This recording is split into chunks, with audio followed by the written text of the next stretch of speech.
నమస్తే welcome to morning edition నేను మాధురి ముందుగా హెడ్లైన్స్ చూద్దాం నేడు బీజేపీ సీఈసీ సమావేశం ఏపీ అభ్యర్థులను ప్రకటించే ఛాన్స్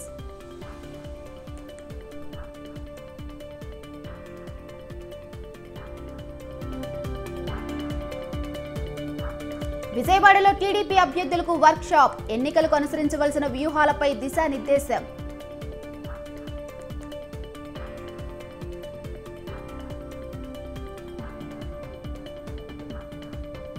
పెండింగ్ అభ్యర్థులపై పవన్ కసరత్తు పిఠాపురంలో 3 రోజుల పాటు జనసేనాని ప్రచారం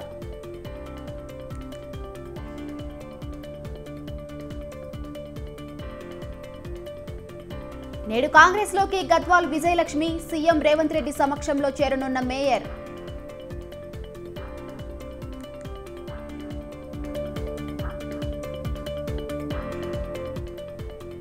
ప్రణీత్ రావు కేసులో బయటపడుతున్న సంచలన విషయాలు ఓ ప్రముఖ ఛానల్ ఎండీ ఇంట్లో పోలీసుల తనిఖీలు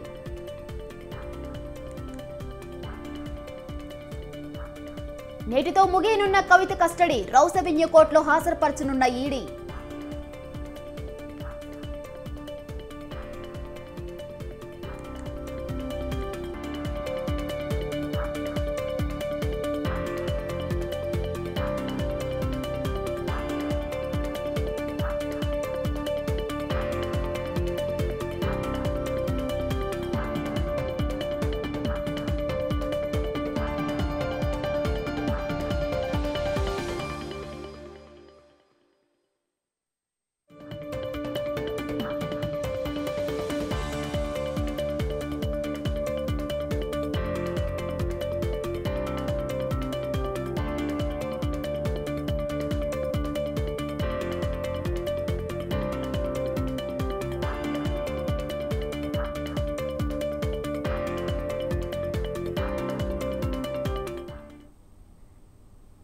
ఢిల్లీ మద్యం కుంభకోణానికి సంబంధించిన మనీ లాండరింగ్ కేసులో అరెస్టైన ఢిల్లీ సీఎం కేజ్రీవాల్ను 6 రోజుల పాటు ఈడీ కస్టడీకి అప్పగిస్తూ రౌస్ అవెన్యూ కోర్టు ఉత్తర్వులు జారీ చేసింది.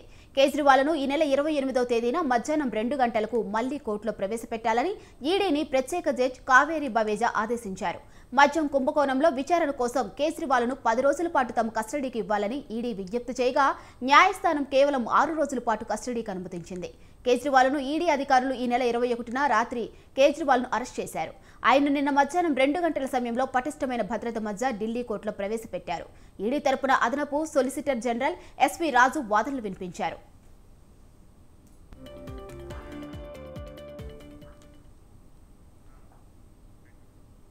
ఇక 3 గంటల పాటు రౌస్ అవెన్యూ కోర్టులో వాడావేడి వాదనలు జరిగాయి. ఢిల్లీ మద్యం కుంభకోణం వెనుక ఉన్న అసలు కుట్రదారు కీలక సూత్రధారి అరవింద్ కేజ్రీవాల్ అని తేల్చి చెప్పారు ఈడీ అధికారులు. ఆయనతో పాటు పలువురు ఢిల్లీ మంత్రులు ఆమ్ ఆద్మీ పార్టీ నేతలు ఈ కేసులో భాగస్వాములేనని స్పష్టం చేశారు. ఢిల్లీలో 2021-22లో నూతన లిక్కర్ పాలసీని రూపొందించి అమలు చేసినందుకు గాను సౌత్ గ్రూప్ నుంచి కేజ్రీవాల్ కోట్లాది రూపాయలు ముడుపులుగా స్వీకరించారని ప్రత్యేక న్యాయమూర్తి కావేరి బవేజా దృష్టికి తీసుకువచ్చారు.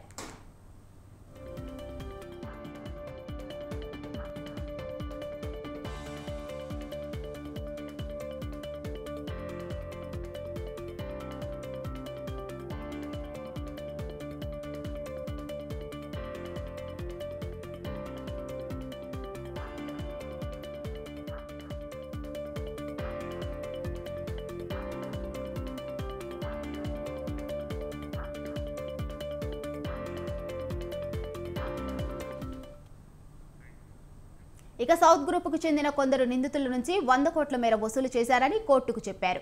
4 హవాలా మార్గాల్లో అందిన 45 కోట్లను గోవా అసెంబ్లీ ఎన్నికల్లో ఖర్చు చేసినట్లు ప్రాథమిక విచారణలో తేలిందని స్పష్టం చేశారు. మిగిలిన సొమ్ము ఆమ్ ఆద్మీ పార్టీ కీలక నేతలకు నగదు రూపంలో అందిందని తెలిపారు. నిందితులు సాక్షుల కాల్ డీటెయిల్ రికార్డులు స్టేట్మెంట్లు ఇదే విషయాన్ని నిరూపిస్తున్నాయని తెలియజేశారు. అవినీతి కోసం కేజ్రీవాల్ తన పదవిని వాడుకున్నారని కోర్టుకు తెలిపారు ఈడీ అధికారులు.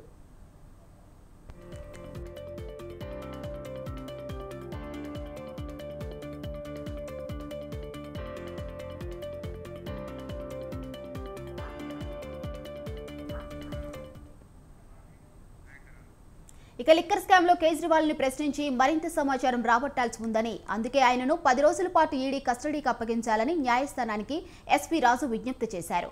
అరవింద్ కేజ్రీవాల్ తరపున సీనియర్ అడ్వకేట్ అభిషేక్ మను సింఘ్వి వాదించారు. సిట్టింగ్ సీఎంను అరెస్ట్ చేయడం దేశ చరిత్రలో ఇదే తొలిసారని చెప్పారు. ఈ కేసులో ఆయన్ను అరెస్టు చేయవలసిన అవసరం ఏమీ లేదని, కేజ్రీవాల్ తప్పు చేశారనేందుకు ఎలాంటి సాక్ష్యాలు లేవని కేజ్రీవాల్ తరపు న్యాయవాది వాదించారు. ఇక మద్యం కుంభకోణం కేసులో ఈడీ అరెస్టు చేయకుండా ఆదేశాలు ఇవ్వాలంటూ సుప్రీంకోర్టులో దాఖలు చేసిన పిటిషన్ను కేజ్రీవాల్ ఉపసంహరించుకున్నారు. దీనిపై విచారణ చేపడతామని సుప్రీంకోర్టు వెల్లడించగా పిటిషన్ను ఉపసంహరించుకున్నట్లు కేజ్రీవాల్ తరపున అభిషేక్ సింఘ్వి మధ్యాహ్నం కోర్టుకు తెలిపారు. ఇదే కేసులో నిందితురాలైన బీఆర్ఎస్ నేత కవిత బెయిల్ పిటిషన్ను సుప్రీంకోర్టు నిరాకరించిన కాసేపటికే కేజ్రీవాల్ పిటిషన్ను ఉపసంహరించుకున్నారు.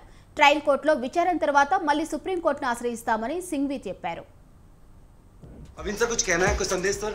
मेरा जीवन देश के लिए समर्पित है और चाहे अंदर हो या बाहर देश के। अब इनसे कुछ कहना है, कुछ संदेश सर? मेरा जीवन देश के लिए समर्पित है और चाहे अंदर हो या बाहर देश के। अब इनसे कुछ कहना ఇక తన జీవితం దేశ సేవకే అంకితమని అరవింద్ కేజ్రీవాల్ అన్నారు. కోర్టు నుంచి బయటకు వచ్చాక ఆయన మీడియాతో మాట్లాడారు. జైలు బయట ఉన్నా లోపలున్నా సీఎంగా కొనసాగుతానని స్పష్టం చేశారు.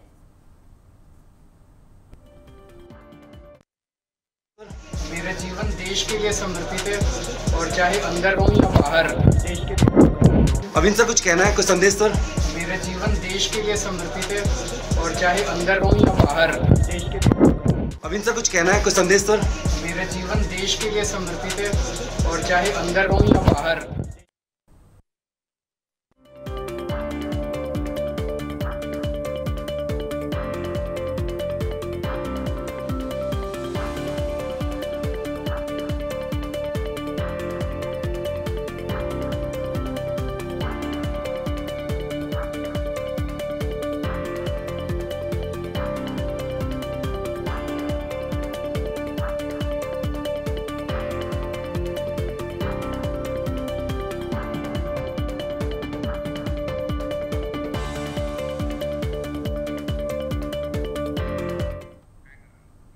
రైట్, బ్రేకింగ్ న్యూస్ చూస్తున్నాం. ఏపీలో పొలిటికల్ హీట్ పెరుగుతుంది.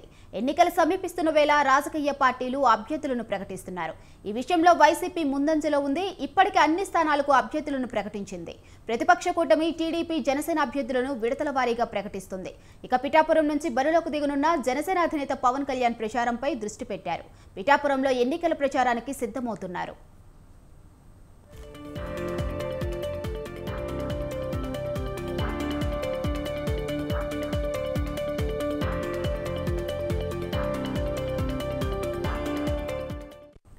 ఉమ్మడి తూర్పుగోదావరి జిల్లాలో జనసేన పోటీ చేస్తున్న స్థానాలపై గురిపెట్టారు. జిల్లా పర్యటనపై మంగళగిరి పార్టీ ఆఫీసులో ముఖ్య నేతలతో చర్చించారు. ఈ నెల 27న జనసేనాని పిఠాపురానికి వెళ్లనున్నారు. 3 రోజుల పాటు పిఠాపురంలో ఉండేలా ఏర్పాట్లు చేయాలని క్యాడర్కు దిశానిర్దేశం చేశారు. పిఠాపురంలో 3 రోజుల పర్యటన తర్వాత ఉమ్మడి తూర్పుగోదావరి జిల్లాలో విస్తృతంగా పర్యటించనున్నారు. పక్కా ప్రణాళికతో నేతలు సిద్ధం కావాలని, రూట్ మ్యాప్ సిద్ధం చేయాలని పవన్ జనసైనికులను ఆదేశించారు.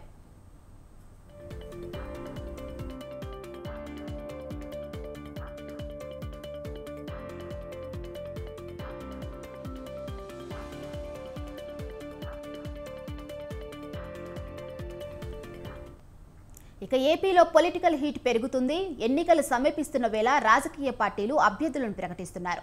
ఈ విషయంలో వైసీపీ ముందంజలో ఉండగా ఇప్పటికే అన్ని స్థానాలకు అభ్యర్థులను ప్రకటించింది. ప్రతిపక్ష కూటమి టీడీపీ జనసేన అభ్యర్థులను విడతల వారీగా ప్రకటిస్తుంది. ఇక పిఠాపురం నుంచి బరిలోకి దిగనున్న జనసేన అధినేత పవన్ కళ్యాణ్ ప్రచారంపై దృష్టి పెట్టారు. పిఠాపురంలో ఎన్నికల ప్రచారానికి సిద్ధమవుతున్నారు. కాగా ఉమ్మడి తూర్పుగోదావరి జిల్లాలో జనసేన పోటీ చేస్తున్న స్థానాలపై గురిపెట్టారు. జిల్లా పర్యటనపై మంగళగిరి పార్టీ ఆఫీసులో బుక్కినేతలతో చర్చించారు. ఈ నెల 27న జనసేనాని పిఠాపురానికి వెళ్లనున్నారు. 3 రోజుల పాటు పిఠాపురంలో ఉండేలా ఏర్పాట్లు చేయాలని క్యాడర్కు దిశానిర్దేశం చేశారు. పిఠాపురంలో 3 రోజుల పర్యటన తర్వాత ఉమ్మడి తూర్పుగోదావరి జిల్లాలో విస్తృతంగా పర్యటించనున్నారు. పక్కా ప్రణాళికతో నేతలు సిద్ధం కావాలని, రూట్ మ్యాప్ సిద్ధం చేయాలని పవన్ జనసైనికులను ఆదేశించారు.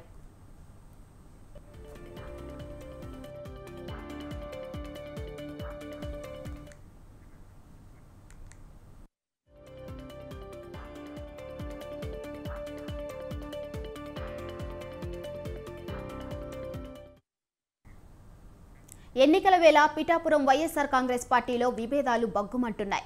ఎమ్మెల్యే పెండం దొరబాబు అసెంబ్లీ సమన్వయకర్త వంగా గీత మధ్య వర్గపోరు ఇప్పటికీ కొనసాగుతుంది.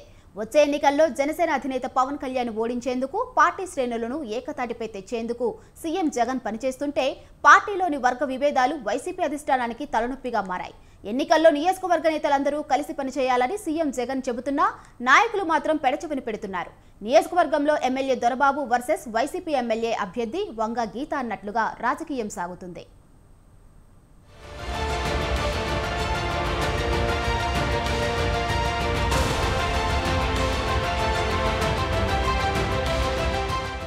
ఆంధ్రప్రదేశ్ రాజకీయాల్లో పిఠాపురం అసెంబ్లీ నియోజకవర్గం హాట్ టాపిక్ గా మారింది. ప్రస్తుతం అందరి దృష్టి పిఠాపురం పైనే. దీనికి ప్రధాన కారణం జనసేన అధినేత పవన్ కళ్యాణ్ పోటీ చేయడమే. ఈ అసెంబ్లీ ఎన్నికలో పిఠాపురం నుంచి జనసేన ఎమ్మెల్యే అభ్యర్థిగా పవన్ కళ్యాణ్ పోటీ చేయాలని నిర్ణయించారు. ఈసారి గెలిచి అసెంబ్లీలో అడుగు పెట్టడమే లక్ష్యంగా వ్యూహాత్మకంగా పిఠాపురం నియోజకవర్గాన్ని ఎంపిక చేసుకుని పవన్ కళ్యాణ్ ఎన్నికల బరిలో దిగుతున్నారు. అదే సమయంలో ఈ ఎన్నికల్లో కూడా పవన్ కళ్యాణ్ ఓడించడమే లక్ష్యంగా అధికార వైసీపీ పావులు కదుపుతోంది. అందులో భాగంగా కాకినాడ ఎంపీగా ఉన్న వంగా గీతను పిఠాపురం అభ్యర్థిగా ప్రకటించింది వైసీపీ. గత ఎన్నికల్లో పిఠాపురం నియోజకవర్గం నుంచి ఎమ్మెల్యేగా విజయం సాధించిన పెండం దొరబాబుకు ఈ ఎన్నికల్లో జగన్మోహన్ రెడ్డి టికెట్ నిరాకరించారు. దీంతో వైసీపీ తీరుపై ఆయన కొంత అసంతృప్తిగా ఉన్నారు. ఈ ఎన్నికల్లో వైసీపీ విజయం సాధిస్తే ఎమ్మెల్సీ ఇస్తానంటూ పెండం దొరబాబుకు సీఎం జగన్మోహన్ రెడ్డి గతంలో భరోసా ఇచ్చారు.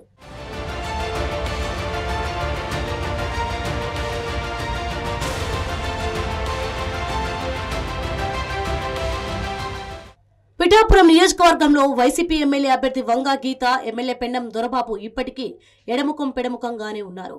సమన్వయం లేదు సరికదా, వారి మధ్య విభేదాలు కొనసాగుతున్నాయి. పవన్ కళ్యాణ్ ఓటమి లక్ష్యంగా జగన్మోహన్ రెడ్డి పార్టీ ముఖ్య నేతలు అందరి నియోజకవర్గంలో మోహరించారు. సిట్టింగ్ ఎమ్మెల్యేగా ఉన్న దొరబాబుకు సరైన ప్రాధాన్యం ఇవ్వడం లేదని ఆయన వర్గీయులు అసంతృప్తి వ్యక్తం చేస్తున్నారు. ముఖ్యంగా వైసీపీ నుంచి ఎమ్మెల్యే అభ్యర్థిగా పోటీ చేసిన వంగా గీత ఎమ్మెల్యే అనుచర గణాన్ని కలుపుకోవడం లేదనే విమర్శలు ఉన్నాయి. తాజాగా జనసేన పార్టీ నియోజకవర్గ మాజీ ఇన్ఛార్జ్ శేషకుమారి వైసీపీలో చేరారు. ఈ చేరికకు సంబంధించి కనీస సమాచారం తనకు ఇవ్వటం లేదని దొరబాబు ఆగ్రహం వ్యక్తం చేశారు. దీంతో పిఠాపురం నియోజకవర్గంలో నెలకొన్న విభేదాలపై సీఎం జగన్ దృష్టి సారించారు. నియోజకవర్గ ఎమ్మెల్యే పెండం దొరబాబును క్యాంప్ కార్యాలయానికి పిలిపించి సీఎం మాట్లాడారు. నియోజకవర్గంలో నేతల విభేదాలను పక్కన పెట్టి అందరూ కలిసి పనిచేయాలని సూచించారు.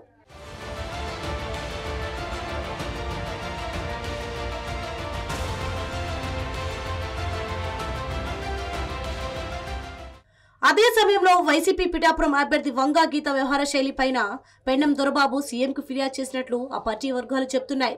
నియోజకవర్గంలో గీత ఏకపక్షంగా వ్యవహరిస్తున్నారని, తన వర్గాన్ని పక్కన పెట్టారని ఫిర్యాదు చేసినట్లు తెలుస్తోంది.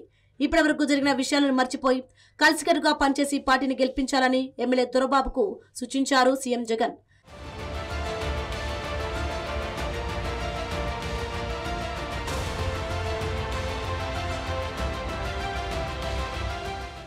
జనసేన అధినేత పవన్ కళ్యాణ్ ఎలాగైనా ఓడించాలని సీఎం జగన్ తో పాటు జిల్లా నేతలు తీవ్ర ప్రయత్నాలు చేస్తున్నారు.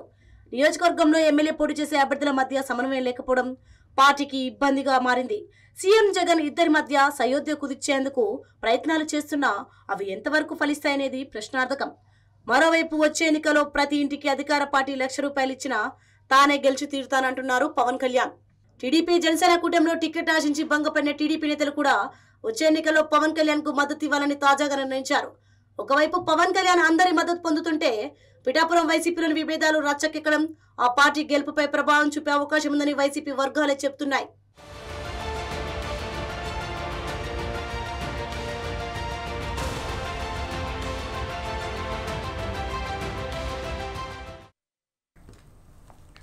వైసీపీని వీడి టీడీపీలో చేరిన నలుగురు రెబల్ ఎమ్మెల్యేల్లో ఇద్దరికి ఎదురు దెబ్బ తగిలింది.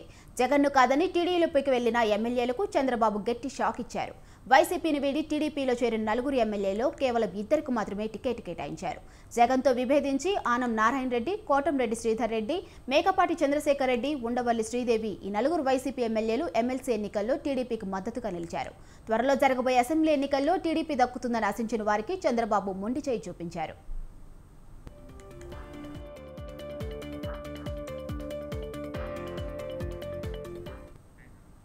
ఇక ఆనం రామనారాయణ రెడ్డి, కోటంరెడ్డి శ్రీధర్ రెడ్డిలకు మాత్రమే టీడీపీలో తిరిగి టికెట్లు దక్కించుకోగలిగారు. ఉండవల్లి శ్రీదేవి, మేకపాటి చంద్రశేఖర్ రెడ్డిలకు తీవ్ర నిరాశ ఎదురైంది. మేకపాటి చంద్రశేఖర్ రెడ్డి, ఉండవల్లి శ్రీదేవుల నియోజకవర్గాల్లో వేరే వ్యక్తులకు టికెట్లు కేటాయించారు. అయితే ఉండవల్లి శ్రీదేవికి మాత్రం టికెట్ ఇవ్వలేదు.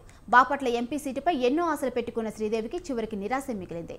టీడీపీ విడుదల చేసిన 3వ జాబితాలో బాపట్ల అభ్యర్థిగా టి కృష్ణప్రసాద్ పేరు ఉంది. దీంతో శ్రీదేవి తాను మోసపోయారని గ్రహించారు.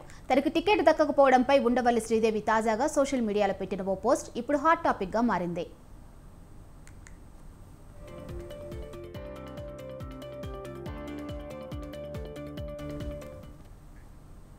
కాగా జగన్తో విభేదించి టీడీపీకి మద్దతు తెలిపిన తనకు టికెట్ కేటాయించకపోవడంపై ఉండవల్లి శ్రీదేవి అసంతృప్తి వ్యక్తం చేశారు. ఈ నేపథ్యంలో ఆమె చేసిన ట్వీట్ తీవ్ర రాజకీయ దుమారం రేపుతుంది. గత ఎన్నికల్లో ఉండవల్లి శ్రీదేవి తాటిపూడి నియోజకవర్గం నుంచి వైసీపీ తరపున ఎమ్మెల్యేగా విజయం సాధించారు. అయితే ఎమ్మెల్యే కోట, ఎమ్మెల్సీ ఎన్నికల సందర్భంగా టీడీపీకి అనుకూలంగా ఓటేశారని వైసీపీ అధిష్టానం సీరియస్ అయింది. దాంతో వైసీపీని వీడి టీడీపీలో చేరారు. తాడికొండకు ప్రాతినిధ్యం వహిస్తున్న ఉండవల్లి శ్రీదేవికి టీడీపీ టికెట్ కేటాయించలేదు. ఆమె స్థానంలో శ్రవణ్ కుమార్ను అభ్యర్థిగా ప్రకటించారు. ఉండవల్లి శ్రీదేవికి తిరువూరు టికెట్ కేటాయిస్తారని ప్రచారం జరిగినప్పటికీ అది కూడా దక్కలేదు. దీంతో తీవ్ర నిరాశలో కూరుకుపోయిన ఉండవల్లి శ్రీదేవి చంద్రబాబు నిండా ముంచారని అర్థం వచ్చేలా తన అధికారిక ట్విట్టర్లో ఒక పోస్ట్ పెట్టారు. రాజకీయాలు ఎలా ఉంటాయో, ఎవరు ఎలాంటి వారో ఈ రోజు అర్థమైందంటూ కత్తి సింబల్తో ట్వీట్ చేశారు.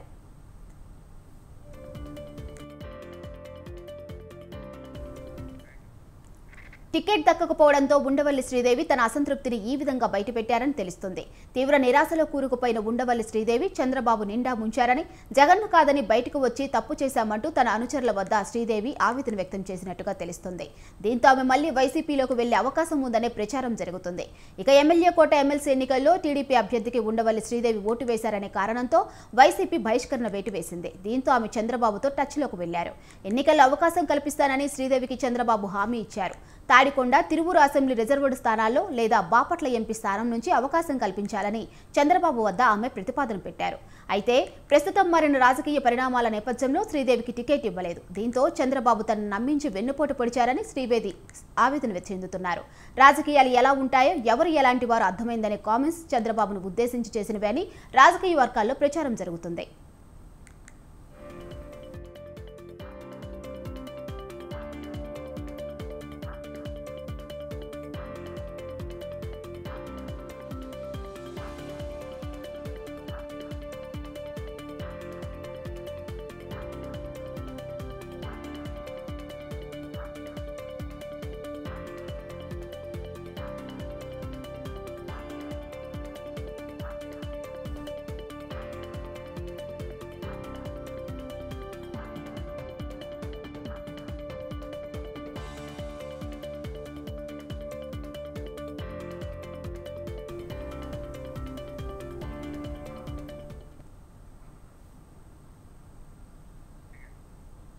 ఒకప్పుడు కాంగ్రెస్ కడ్డాగా ఉన్న గ్రేటర్ హైదరాబాద్లో ప్రస్తుతం ఆ పార్టీ తన ఉనికి కోల్పోయింది. రాష్ట్రంలో అధికారంలో ఉన్న కాంగ్రెస్ పార్టీకి సిటీలో కనీసం ఒక్క ఎమ్మెల్యే కూడా లేకపోవడం హస్తం నేతలను ఇబ్బంది పెడుతుంది. పార్లమెంట్ ఎన్నికల వరకు ఎలాగైనా పార్టీని బలోపేతం చేయాలని ఆపరేషన్ హైదరాబాద్ పేరిట కాంగ్రెస్ పార్టీ కసరత్తు మొదలుపెట్టింది. ఇంతకీ ఈ ఆపరేషన్ వెనుక కాంగ్రెస్ వ్యూహం ఏంటి? లోక్సభ ఎన్నికల నాటికి బీఆర్ఎస్ ఖాళీ అవుతుందా?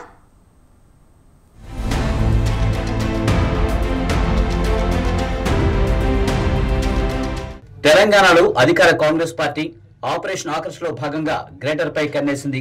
పార్టీ బలహీనంగా ఉన్న గ్రేటర్ పరిధిలో బలమైన నాయకులను చేర్చుకునే పనిలో పడింది. సిటీలో ఒక్క సీటు కూడా కాంగ్రెస్ గెలవకపోవడంతో పక్క పార్టీల నుంచి బలమైన నేతలకు హస్తం పార్టీ గాలం వేస్తుంది. పక్క పార్టీల ఎమ్మెల్యేలు కాంగ్రెస్ లోకి రావడానికి సిద్ధంగా ఉన్నారని ఇన్ని రోజులు చెబుతున్న కాంగ్రెస్ నేతలు ఇక గేట్లు ఎత్తేశామని ప్రకటించారు. గ్రేటర్ పరిధిలోని 18 మంది ఎమ్మెల్యేలు తమతో టచ్ లో ఉన్నారని, వారంతా కొన్ని రోజుల్లోనే కాంగ్రెస్ కూటికి వస్తారని చెబుతున్నారు. ఇది ప్రకటించగానే బీఆర్ఎస్ ఎమ్మెల్యే దానం నాగేందర్ కాంగ్రెస్ కండువా కప్పుకున్నారు. ఆయనను సికింద్రాబాద్ పార్లమెంట్ అభ్యర్థిగా కూడా ప్రకటించారు.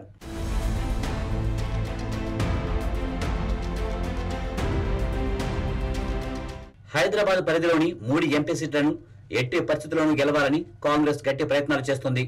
అందుకు తగ్గట్లే ఆపరేషన్ గ్రేటర్ పేరుతో ముందుకు వెళ్తుంది హస్తం పార్టీ. చేవెళ్ల, మల్కాజ్గిరి, సికింద్రాబాద్ స్థానాల్లో గెలిపే లక్ష్యంగా పావులు కదుపుతోంది. ఇటీవల మల్కాజ్గిరి పార్లమెంటు స్థానంపై సమీక్ష నిర్వహించిన సీఎం తన సిట్టింగ్ స్థానాన్ని ఎలాగైనా గెలవాల్సిందేనని కార్యకర్తలకు దిశానిర్దేశం చేశారు.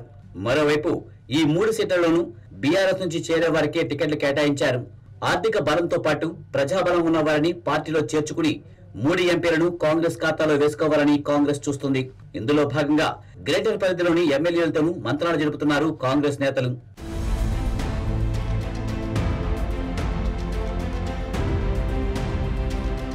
గ్రేటర్ పరిధిలోని కార్పొరేటర్లతో సైతం కాంగ్రెస్ నాయకులు సంప్రదింపులు చేస్తున్నారు. ఇప్పటికే జీహెచ్ఎంసీ డిప్యూటీ మేయర్ శ్రీలతతో సహా 12 మంది కార్పొరేటర్లు కాంగ్రెస్ పార్టీలో చేరారు. మరో 20 మంది కార్పొరేటర్లతో పార్టీ చర్చలు చేస్తుందని, పార్లమెంట్ ఎన్నికల సమయానికి వీలైనంత మంది కార్పొరేటర్లు కాంగ్రెస్ గుడికి చేర్చాలనే ప్రయత్నం కొనసాగుతుంది. ఇక ఈ సమయంలోనే జీహెచ్ఎంసీ మేయర్ గద్వాల విజయలక్ష్మితో కాంగ్రెస్ ఇన్ఛార్జ్ మున్షి భేటీ కావడం హాట్ టాపిక్ గా మారింది. ఇప్పటికే రాష్ట్రంలోని పలు మున్సిపాలిటీలు, కార్పొరేషన్లు కాంగ్రెస్ వశమయ్యాయి. ఈ సందర్భంలో మున్షి గ్రేటర్ మేయర్ తో భేటీ కావడంతో విజయలక్ష్మి పార్టీలోకి వస్తారనే ప్రచారం ఎక్కువైంది. ఆమె కాంగ్రెస్ గుటికి రావడం దాదాపుగా ఖాయంగా కనిపిస్తుంది. మేయర్ విజయలక్ష్మితో పాటు బీఆర్ఎస్ సీనియర్ నాయకుడు కేకే సైతం కాంగ్రెస్ గుటికి వస్తారనే ప్రచారం జరుగుతుంది.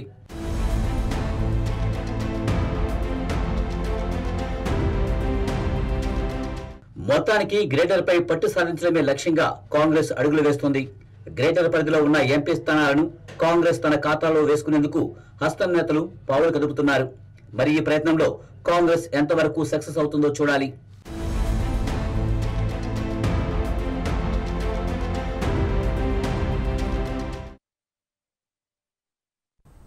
విశాఖ డ్రగ్స్ వ్యవహారం ఏపీ రాజకీయాల్లో తీవ్ర కలకలం రేపుతుంది.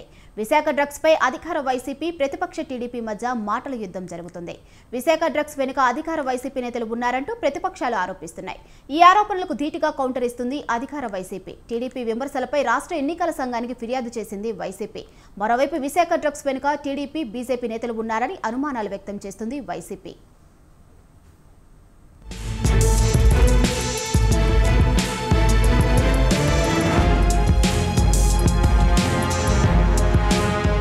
ఎన్నికల సమయంలో ఏపీ రాజకీయాల్లో డ్రగ్స్ కలకలం రేపుతున్నాయి.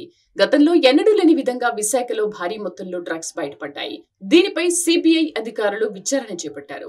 విశాఖ డ్రగ్స్ ప్రస్తుతం రాష్ట్ర రాజకీయాల్లో హాట్ టాపిక్ గా మారింది. సరిగ్గా ఎన్నికలకు ముందు విశాఖ తీరంలో భారీగా డ్రగ్స్ పట్టుబడడంతో రాజకీయంగా ఈ అంశాన్ని వాడుకునేందుకు అధికార, ప్రతిపక్ష పార్టీలు ప్రయత్నం చేస్తున్నాయి. అందులో భాగంగా రెండు పార్టీల నేతలు ఒకరిపై ఒకరు విమర్శలు చేసుకుంటున్నారు.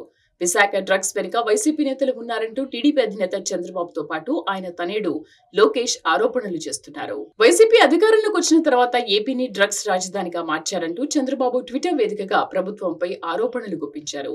మరోవైపు డ్రగ్స్ వ్యవహారంపై టీడీపీ మిత్రపక్షమైన బీజేపీ కూడా ఏపీ ప్రభుత్వాన్ని తప్పుపడుతోంది.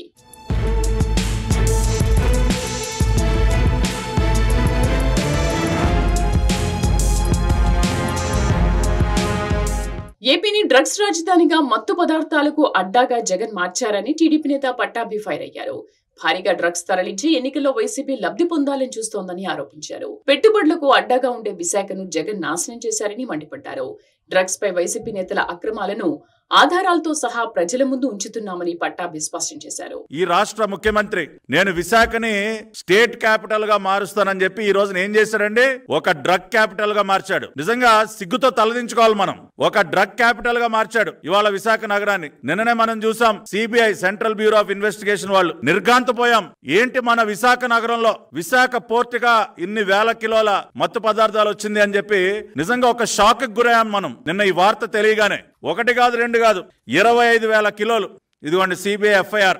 25,000 కిలోలు బ్రెజిల్ నుంచి విశాఖ నగరానికి వచ్చినటువంటి ఒక కంటైనర్ డ్రైడ్ ఈస్ట్ రూపంలో 25 కిలోల్ని బ్రెజిల్ నుంచి ఇక్కడికి దిగుమతి చేసినటువంటి కంపెనీ సంధ్యా ఆక్వా ఎక్స్పోర్ట్స్ ప్రైవేట్ లిమిటెడ్. సంధ్యా ఆక్వా ఎక్స్పోర్ట్స్ ప్రైవేట్ లిమిటెడ్ అనే కంపెనీ పేరుతో బ్రెజిల్ దేశం నుంచి 25,000 కిలోల మత్తు పదార్థాలతో కూడినటువంటి డ్రైడ్ ఈస్ట్ ని దిగుమతి చేసుకున్నారు. మరోవైపు విశాఖలో భారీగా పట్టుబడిన డ్రగ్స్ ఘటన ఏపీనే కాకుండా దేశాన్ని కుదిపేసిందని బీజేపీ నాయకురాలు సాధినేని యామిని శర్మ అన్నారు. రాష్ట్రంలో పోలీసులు, నార్కోటిక్స్ విభాగం డ్రగ్స్ సరఫరాను అరికట్టకుండా నిద్రపోతున్నారా అని ఆమె ప్రశ్నించారు. డ్రగ్స్ వినియోగం విచ్చలవిడిగా కొనసాగుతోందని, మద్యం ఏరులై పారుతోందని మండిపడ్డారు. వీటి వల్లే మహిళలపై నేరాలు, దాడులు పెరుగుతున్నట్లు నివేదికలు చెబుతున్నాయని సాధినేని చెప్పారు. రాష్ట్రంలో ఏరులై పారుతున్నటువంటి మద్యము, విచ్చలవిడిగా వస్తున్నటువంటి రాష్ట్రానికి వస్తున్నటువంటి డ్రగ్స్ వల్లనే ఆడవారి పైన అఘాయిత్యాలు, అత్యాచారాలు, కిడ్నాపులు, మిస్సింగ్లు పెరిగిపోయాయి అని చెప్పని ఆ రిపోర్టులు చెప్పడమే కాదు, భారతీయ జనతా పార్టీ కూడా ఎన్నో సందర్భాల్లో కేంద్రానికి లేఖలు రాయడము ఇలాంటివన్నీ చేస్తున్నా కూడా చీమ కూడా కుట్టనంత నిర్లక్ష్యంగా, మరి ఏమాత్రం సిగ్గు లేకుండా ఇప్పుడు ఇంకా దొంగలు బయటపడిన తర్వాత కూడా దొంగ అన్నట్టుగా వైసీపీ నాయకులు ప్రవర్తిస్తున్నటువంటి తీరు ఏదైతే ఉందో అది చాలా ఖండించదగినది. తామే అక్కడ మనం విశాఖపట్నంలో చూస్తే కనుక నిన్నటి నుంచి వస్తున్న వార్తల ప్రకారము ఆ కూనం వీరభద్రరావు అనే వ్యక్తికి సంబంధించిన సంధ్య ఆక్వా ప్రైవేట్ లిమిటెడ్ ఆ పేరుతో ఆ కంటైనర్ వచ్చి దాంట్లో 1000 బ్యాగులు ఉన్నాయి, ఒక్కొక్క దాంట్లో 25 కేజీలు ఉన్నాయి.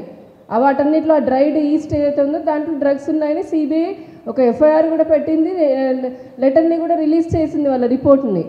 ఆ సంక్రాంతి సందర్భంలో వీరు ఆ కూనం వీరభద్రరావు వారి భార్య ఎవరైతే ఉన్నారో వారందరూ కూడా వైసీపీ జగన్మోహన్ రెడ్డి గారి ఫోటోతో సహా వారితో ఒక పెద్ద బ్యానర్లు వేయించుకున్నారు.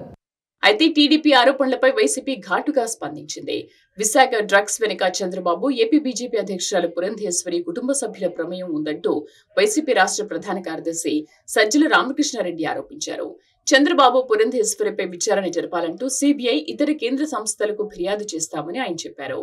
చంద్రబాబు ఈ కేసు నుంచి తప్పించుకునేందుకు వైసీపీపై ఆరోపణలు చేస్తోందంటూ మండిపడ్డారు సజ్జల. అట్లాగే కంపెనీల్లో ఎవరున్నారని తెలిస్తే అంతా ఈ కుటుంబాల దగ్గరగా ఉండేవాళ్ళు, బంధువులు. సాక్షాత్తు ఆమె చంద్రబాబు నాయుడు వదిన, ఇప్పుడు BJP state president Purandeswari, NT Ramarao గారి కుమార్, ఆమె కొడుకు ఒక కంపెనీలో ఉన్నాడు. ఆమె వియ్యంకుడు ఆ కంపెనీలోనే పార్ట్నర్. వాళ్ళు ప్రమోట్ చేసిన కంపెనీనే తర్వాత డివైడ్ అయింది, ఒక్కొక్కరు ఒక యాక్టివిటీ చూసి బయటకు వచ్చి మేము అటాక్ చేసి వీడు సంజయ్ శివాల వాళ్ళు టీడీపీ వాళ్ళు అట్లాంటి వాళ్ళు ఉల్టా ముందే అందుకొని హడావుడిగా రాత్రి నుంచి 14 నుంచి ఉదరగొడుతుంది. ఇది ఖచ్చితంగా టీడీపీకి సంబంధించిన నాయకుల రోల్ ఉందని గట్టిగా అనుమానిస్తున్నాం. మామూలుగా అయితే రిలీఫ్ ఫీల్ అయ్యేవాళ్ళం, అయితే వాళ్ళ ఉలికిపాటు చూస్తుంటే, వాళ్ళు దాన్ని తెచ్చి మా మీద వేయాలని చూస్తుంటే, ప్రభుత్వం మీద వేయాలని చూస్తుంటే, వైఎస్ఆర్ కాంగ్రెస్ పార్టీ మీద నింద వేయాలని చూస్తుంటే ఇప్పుడు అనిపిస్తుంది వీళ్ళు తప్పించుకోవడానికే మా మీద నింద వేస్తున్నారని. దీని వెనక ఖచ్చితంగా చంద్రబాబు నాయుడు, ఆయన కొడుకు, ఆయన వదిన పురంధేశ్వరి, వాళ్లకు సంబంధించిన వాళ్ళు, ఆ గ్యాంగ్ ఎవరో ఉన్నారనేది గట్టిగా అనుమానిస్తున్నాం. ఆ మేరకు కన్సర్న్డ్ ఏజెన్సీస్ కూడా మేము పిటిషన్లు పెడుతున్నాం.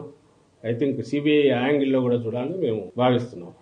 మరోవైపు టీడీపీ అధినేత చంద్రబాబు ఆరోపణలపై రాష్ట్ర ఎన్నికల సంఘానికి ఫిర్యాదు చేశారు వైసీపీ నేతలు. వైసీపీపై బురద చల్లేందుకు చంద్రబాబు అనవసర ఆరోపణలు చేస్తున్నారని మాజీ మంత్రి పేర్ని నాని విమర్శించారు. చంద్రబాబు వ్యాఖ్యలపై చర్యలు తీసుకోవాలంటూ ఎన్నికల సంఘానికి ఫిర్యాదు చేశారు.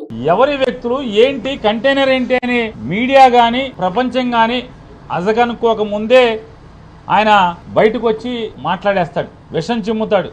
ఎవరయ్యా ఈ వ్యక్తులు అంటే విదేశాల నుంచి డ్రగ్స్ అందుకున్న వాళ్ళు ఎవరయ్యా అంటే అడ్రస్లని చూస్తే అంతా మనోళ్లే, అంతా బీరకాయ పీసే, అంతా చుట్టరకాలే. మరిదికి చుట్టం, వదినికి చుట్టం, వ్యాపారాలు, భాగస్వామ్యం, వాటాలు అంతా వీళ్లే. విషం మాత్రం జగన్మోహన్ రెడ్డి గారి మీద. మన వదిన గారి చుట్టాలు ఉండటం ఏంటి, వదిన గారి ఇంట్లో పిల్లలు ఉండటం ఏంటి, అసలు మీ చుట్టాలు దొరికితేనే మామూలుగా మీ చుట్టాలు డ్రగ్స్ తెప్పించారంటేనే జగన్మోహన్ రెడ్డి తెప్పించారని విషయం చెబుతూ ఉంటే, అందుకోసం ఎలక్షన్ కమిషనర్ గారిని కలిశాం. అయా దీన్ని లోతుగా విచారణ చేయాలి. తెలుగుదేశం పార్టీ మాకు భయాలు, అనుమానాలు ఉన్నాయి. ఈ రాష్ట్ర ప్రజలకి, వైఎస్ఆర్ కాంగ్రెస్ పార్టీకి ఆందోళనలుగా ఉన్నాయి. బ్రాందీ పంచేటువంటి స్థాయి నుంచి దాటి ఈ రాష్ట్రంలో ఓటు కోసం డ్రగ్స్ ఏమన్నా పంచిపెడతాకి తెచ్చాడా చంద్రబాబు? మొత్తం మీద విశాఖ డ్రగ్స్ కేసు చుట్టూ రాజకీయ వివాదం నెలకొంది. చివరకు ఈ వ్యవహారం ఎటు వెళుతుంది అనేది వేచి చూడాలి. ఇవి బులెటిన్ అప్డేట్స్. చూస్తూనే ఉండండి స్వతంత్ర.